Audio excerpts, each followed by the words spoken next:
Good afternoon, everybody. This is Gautam Jetia, MD of Imami Frank Cross. We are delighted to have here with us Dr. Kunal Sarkar, who obviously needs no introduction. He is one of the leading cardiac surgeons in the city. We are very happy to have you with us today, and we would request him to give us some tips on cardiac health. Before we start our conversation, I would also like to say we are delighted to have inaugurated our first Frank Cross e-clinic, which has been powered by Asklepios at our Bongaon store. And with Dr. Sarkar's support and his whole team support, we are sure it will be a grand success. So, Dr. I would like you to say something about what would you advise someone who's above 40 years of age to maintain his cardiac health? Gautam, first of all, thank you for the opportunity. Thank you. And myself, and on behalf of everybody who is a part of the team today, I think what we, along with Gautam and Frank Cross, are trying to do should be very, very beneficial to the people of our state, and hopefully this concept can spread.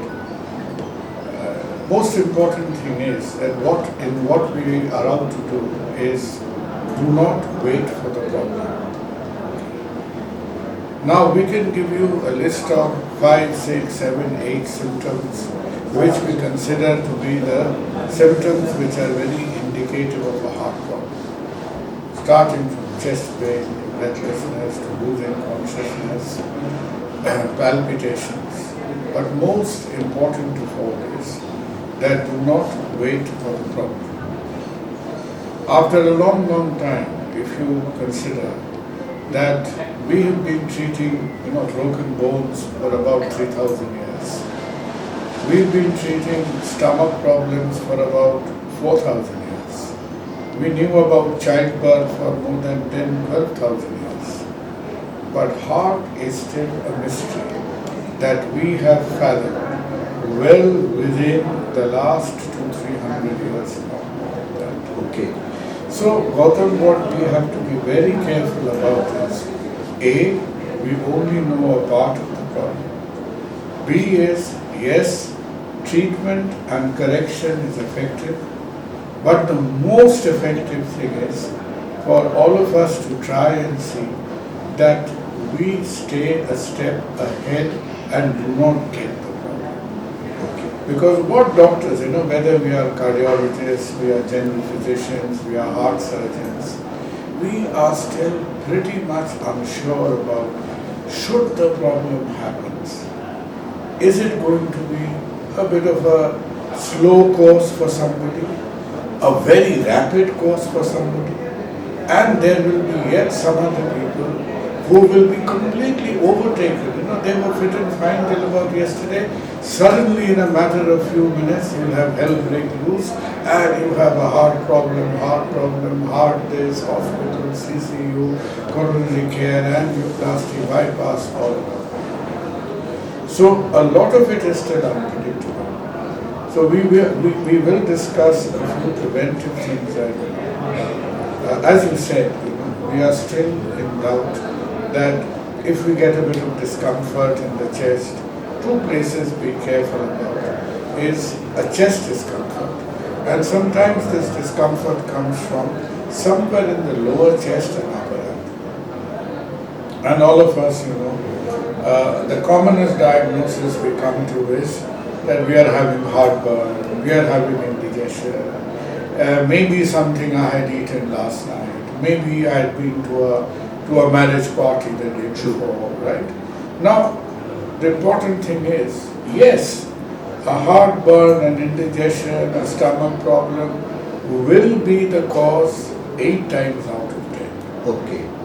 But we are worried about those 2 occasions out of 10 when it will not be due to indigestion. It will not be due to something I have eaten last night. So how do we pick that up? Now, first of all, you see, like all of us know our own systems, We know, all of us have had heartburn before, we've had indigestion before, we've had some minor aches and pains before.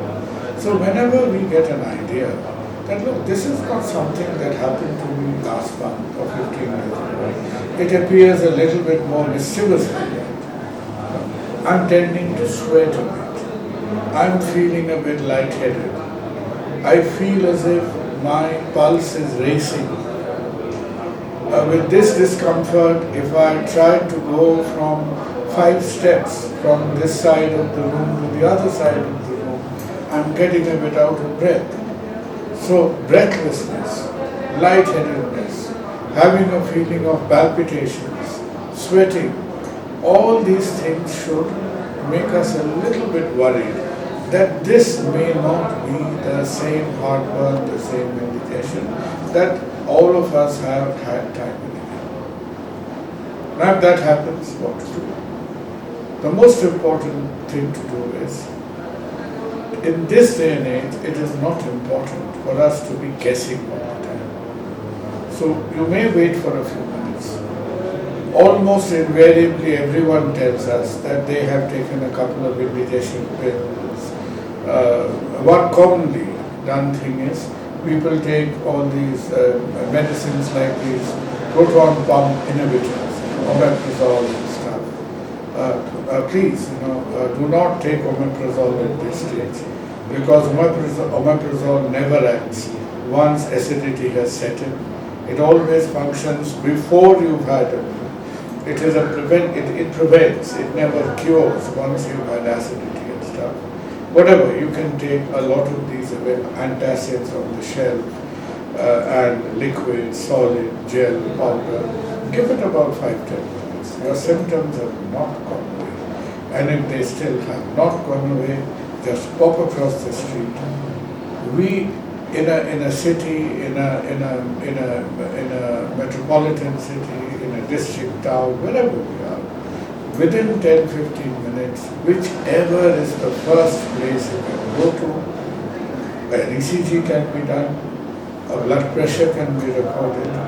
If it is a hospital, do not be bothered. It's a private hospital, government hospital, whatever. Just land up somewhere where they can get an ECG done, and the doctor will have a look at you. If the doctor is worried, you see these days, we are able to diagnose these problems with a lot more accuracy. What we can do is, like you measure your glucose in the sticks test, now all these kit-based tests of heart enzymes have come in, Troponin kits and things. That also helps us in the diagnosis. So the next stage is to get somewhere where a doctor sees us and can give us with a fair amount of assurance that whether this appears to be a heart problem. If it is a heart problem, none of us, you see, we are a normal, everybody, whether you're a student, a professional, a housewife, a businessman, whatever you are, in our day's work, did we ever account for the fact that I'm seeing somebody this evening and the doctor is asking me to get to a hospital? Now this comes as a shock to the system. True. The first reaction is denial. It's happened to somebody across the road. It's happened to somebody in my locality. But it's like road traffic accident, Whenever you drive, it's always happened to someone else. Very true. But unless you are careful, none of us, every time you're on a highway, you're at a 0.2% chance of getting a crash yourself. So if the doctor has advised us that, look, let's take you in. There are some medicines which are better given in hospitals than at home. Start an initial course of action. The doctors will watch us, observe us for a few hours, and then if we are still hot on the tracks, it still appears to be a heart symptoms, they will do a series of tests. So we can wait at home, but no more than half an hour or so, still not settling down, pop across, get an ECG, see a doctor, and if a doctor with an ECG and maybe a kit test or something has advised us that you better be under observation. Please don't get too upset by it, because that few hours, a day, a night in the hospital may be extremely valuable to keep us well for the rest of our lives.